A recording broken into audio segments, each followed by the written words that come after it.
क्षेत्र के हम सबके कांग्रेस पार्टी के उम्मीदवार प्रताप सिंह जी, हमारे विधायक अमीन काजी जी, रफीक साहब, भगवान जी, अर्चना जी, मंच पर सभी नेतागण,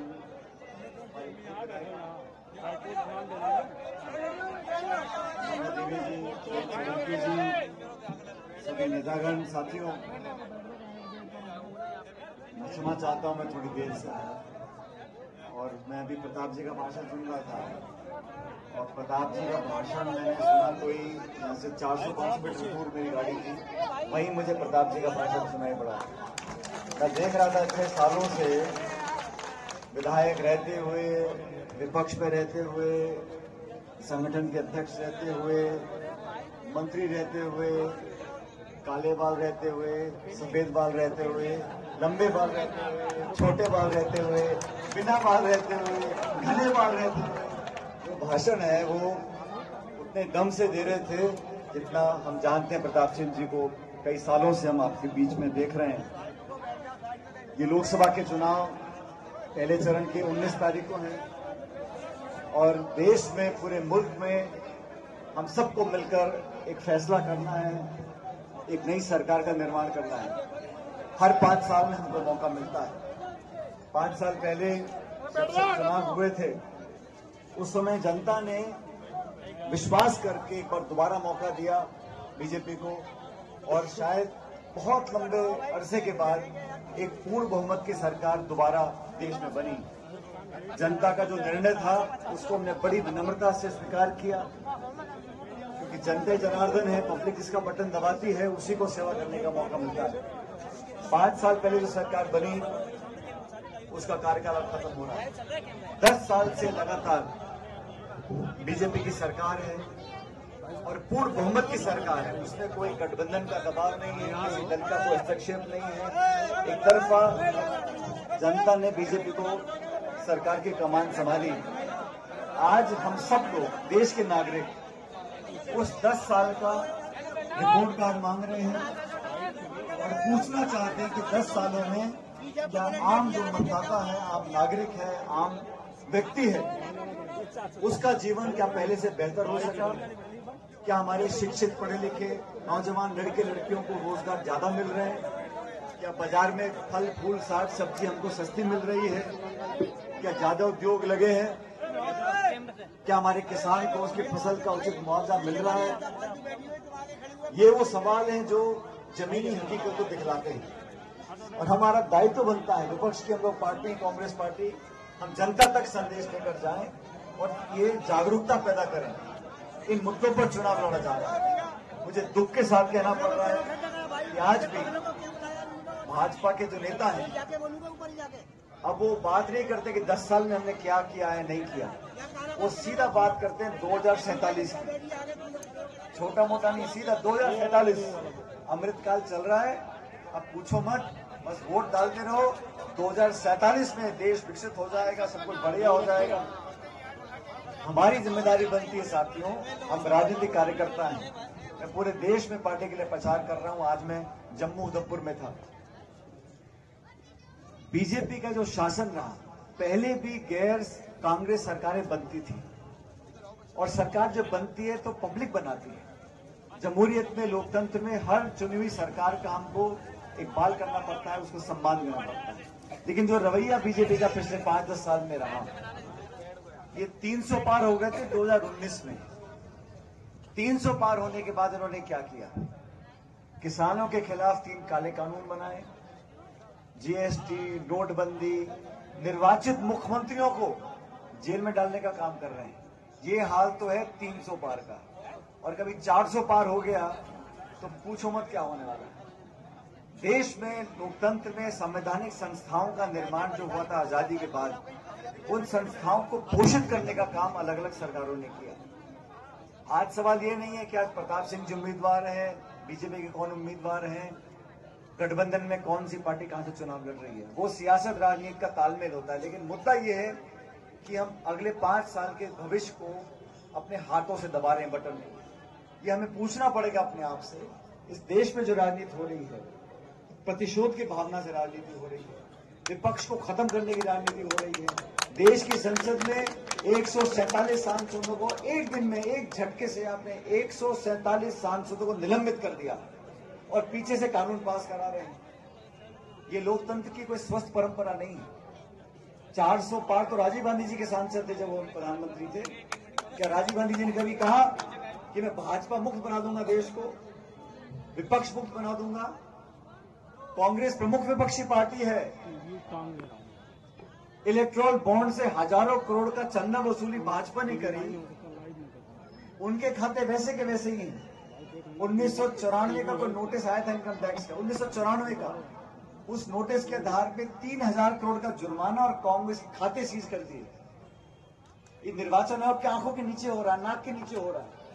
कांग्रेस को तो चुनाव मत लड़ने दो, नेताओं को डराओ धमकाओ, मुख्यमंत्रियों को जेल में डाल दो, खातों को बंद कर दो।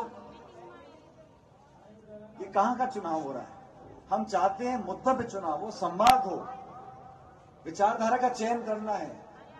बहुत सारी पार्टियां देश में, सबको अपनी बात रखने का मौका मिलना चाहिए। लेकिन ये जो राजनीति का उदाहरण हमने पिछले कुछ सालों में देखा है, ये आने वाले समय के लिए, भविष्य के लिए अच्छा नहीं है। और हम जो इंडिया अलायंस के हम लोग अलग अलग पार्टी साथ में आए, आसान काम नहीं है साथियों। जिनके साथ आपने पहले चुनाव आमने सामने लड़ा हो, सीटों में खिंचाव रहता हो, फिर भी 24 पार्टी इकट्ठी होकर आई हैं कि हम लोग इस देश के भविष्य के लिए अपने व्यक्तिगत स्वार्थों को पीछे हटाकर उनके सामने लड़के चुनाव। राजस्थान में पहली बार 25 में से 3 सीटों को कांग्रेस ने अलायंस के लोगों को दिया है। 3 सीटों को किस लिए किया? आसान नहीं है अपनी सीट छोड़ना। कोई वार्ड को नहीं छोड़ता, पंचायत समिति को नहीं छोड़ता, लोकसभा की सीट देना। इसलिए क्योंकि गठबंधन का धर्म है। हम चाहते हैं कि बीजेपी को चुनौती देने के लिए सब मिलकर चुनाव लड़ें। ये उस बात का चुनाव है कि हम लोग क्या कहना चाहते हैं, हमारी पार्टी की सोच क्या है। हम हर गरीब परिवार के खाते में साल में लाख रुपए देना चाहते हैं। मुझे पत्रकार ने पूछा कि पैसा कहां से लाओगे? 1 लाख रुपए हर गरीब परिवार को दोगे तो बैंकों का दिवालिया निकल जाएगा, अर्थव्यवस्था चौपट हो जाएगी। जब आप लाखों करोड़ रुपए 6, 8, 10 उद्योगपतियों के माफ कर सकते हो, वहां के लिए पैसा हो सकता है, तो जनता की गाड़ी कमाई वापस जनता को देने में क्या एतराज किसी को? हम लोग कहते हैं नरेगा में जो दिहाड़ी है उसको कम से कम 400 रुपया करेंगे। और हम अक्सर भूल जाते हैं, हमारी सरकार, मनमोहन सिंह जी प्रधानमंत्री थे, हमने क्या कानून बनाए? 72,000 करोड़ रुपया बिना मांगे कर्जा माफ किसानों का किया। रोजगार का अधिकार, देश में कानून बना है। 200 मुल्क है दुनिया में, किसी मुल्क में ऐसा रोजगार का कानून नहीं है, 100 दिन का रोजगार। नरेगा का कानून हमने बनाया। बीजेपी हमेशा विरोध करती थी। प्रधानमंत्री का पहला भाषण संसद में था कि नरेगा जो है लोगों को पंगु बना देता है, मुफ्त पैसा मिलता है। आज तक बंद नहीं कर पाए। गरीब के पेट पे आप लाते ही मार सकते सत्ता में बैठने के बाद। आप जब बीजेपी विपक्ष में थी, जीएसटी का विरोध करते थे, डायरेक्ट बेनिफिट ट्रांसफर का विरोध करते थे, एफडीआई का विरोध करते थे, परमाणु करार का विरोध करते थे। अब सत्ता में आ गए तो वही काम जो हम करते थे उनको बढ़िया बता रहे हो और हमें कोस और रहे हो। नेहरू जी से लेकर मनमोहन सिंह जी तक, अरे 10 साल हो गए। आप कब तक पिछली सरकारों को कोस कोस के काम चलाते रहोगे? आप अपना बताओ, आपने क्या किया? जो माहौल देश में बनाया जा रहा है, भाई को भाई से लड़ाने का काम हो रहा है। आप पूछो महंगाई की हो गई, गैस का सिलेंडर 1100-1200 रुपए का था, अब चुनाव आ गए तो अब कम कर दिया। बीजेपी की सरकार 80 करोड़ लोगों को खाना दे मुफ्त में, वो तो जन कल्याण है। और विरोधी पार्टी की सरकार को जनता के लिए काम करे तो क्या रेवड़ी बांट रहे हो आप लोग? रेवड़ी कल्चर, ये विरोधाभास है। सुप्रीम कोर्ट के आदेश पर कांग्रेस के खातों को खोला गया। आपने चंडीगढ़ में देखा होगा, एक महापौर का चुनाव था, वो चुनाव अधिकारी बैठ के वोटों को खराब कर रहा है, वो तो कैमरे में पकड़ा गया। सुप्रीम कोर्ट ने दस्तक दी, तब जाके न्याय हुआ। जिन संस्थाओं को हम लोगों ने 70 साल से ताकतवर बनाया, पारदर्शी बनाया, विश्वसनीय बनाया, उन संस्थाओं को नीतिगत तरीके से आप खोखला करने का काम करते रहोगे, ये भी अच्छा नहीं है। तो मेरा आपसे आग्रह है, ये महत्वपूर्ण चुनाव है, लेकिन जो माहौल मैं देख रहा हूं पूरे देश प्रदेश में, दुनिया, देश, मतदाता बदलाव चाहता है, वो जवाबदेही तय करना चाहता है, वो सवाल पूछना चाहता है। आप सब जागरूक लोग हो। प्रदेश की हमारी राजधानी है। यहाँ पर प्रताप सिंह जी ने बहुत लंबे समय से काम, जितने यहाँ लोग बैठे हैं, मैं मुद्गल जी को बोल रहा था, आप तो चुनाव में पतला होना चाहिए, वोटे कैसे हो गया? चुनाव में ऐसा नहीं, हर चुनाव में भागदौड़ होती है, पसीना निकलता है। ये चुनाव जनता लड़ रही है, हम जनता की लड़ाई लड़ रहे हैं। और आपके बीच में पिछली बार जब विधानसभा चुनाव हुए हम सरकार नहीं बना पाए, उसका खेद हम लोगों को, दुख है। लेकिन जो हमारा अंतर था कांग्रेस बीजेपी का, वो बहुत ज्यादा नहीं था। बदकिस्मती से पिछले 30 साल में जब जब हम सरकार बनाते हैं, हम दोबारा सरकार नहीं बना पाते। बहुत हमने कोशिश करी, कामयाब नहीं हो सके। लेकिन एक और मौका हमको मिल रहा है 19 तारीख को। एक एक वोट का सदुपयोग करो, भूल जाओ सट्टा बाजार क्या बोल रहा है, कोई क्या बोलता है, हिंदू मुसलमान मंदिर मस्जिद। हमको तो भविष्य का वोट डालना है और एक व्यक्ति चुनाव नहीं लड़ रहा। प्रताप सिंह जी को पार्टी ने उम्मीदवार बनाया है, आपके भरोसे पर बनाया है और हम सब मिलकर चुनाव लड़ रहे हैं। और नेता इस बात को नहीं बोलते, मैं बोलता हूं। जीत भी सामूहिक होती है, हार भी सामूहिक होती है। अगर हम जीतेंगे तो सिर्फ ये सांसद नहीं बनेंगे, हमें भी ताकत मिलेगी, हमारा भी सीना फूलेगा। और अगर ये हार जाएंगे तो हम सब हारेंगे। जब तक ये भावना पैदा नहीं करेंगे हम सब लोग, तब तक हम मुकाबला नहीं कर पाएंगे। भाजपा के पास संसाधन की कमी नहीं, पूरी सरकार की ताकत लगी हुई है, सब तरह का उन्होंने साम दाम दंड भेद सब करते हैं। इसलिए जनता को जागरूक होना पड़ेगा और ये जाति, धर्म, लिंग, भाषा, इन बातों से हटके 140 करोड़ लोग इस देश में रहते हैं। सब बराबर के नागरिक हैं, सबको बराबर का अधिकार है और ये देश चलेगा संविधान से, किसी की पसंद नापसंद से नहीं चल सकता। आप कितने बड़े नेता बन जाओ, कितनी बड़ी जीत हासिल कर लो, लेकिन संसद में जवाब देना पड़ेगा। 5 साल के बाद नाक रगड़नी पड़ेगी जनता की चौखट पर आकर। ये लोकतंत्र है।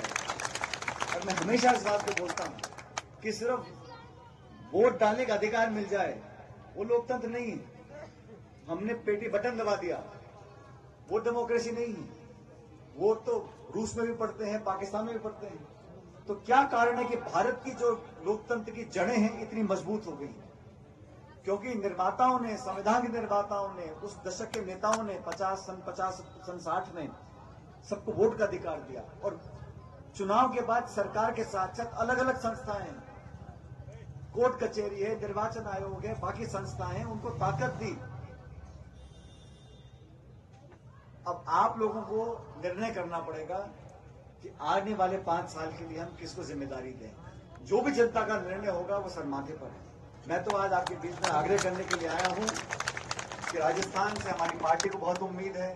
देश भर में सब लोग उब चुके हैं, वही भाषण, वही जुमले, वही इश्तिहार, वही अखबार, वही टेलीविजन, वही व्हाट्सएप, बहुत हो गया।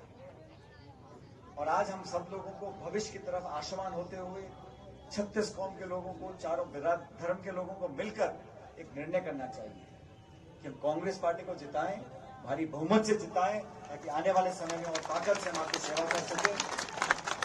मैं प्रताप सिंह जी को बहुत बधाई देना चाहता हूं कि आप मजबूती से चुनाव लड़ रहे हो और हिम्मत से आपकी आवाज में वही बुलंदी है जो पहले थी, होनी भी चाहिए, क्योंकि जनता ने इस चुनाव को उठाया है। हम आज बराबर की टक्कर पे हैं। 19 तारीख को जब मतदान होगा, मेरा आपसे करबद्ध निवेदन है, हाथ का निशान है, आप बटन दबाकर कांग्रेस पार्टी को जिताएं, प्रताप सिंह जी को संसद में भेजें। आपने एक बार पहले भी चुनाव लड़ा था 2004 में आप पहली बार लोकसभा चुनाव लड़ा।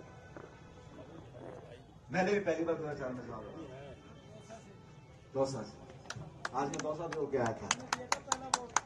इस बार देते प्रताप सिंह वोट।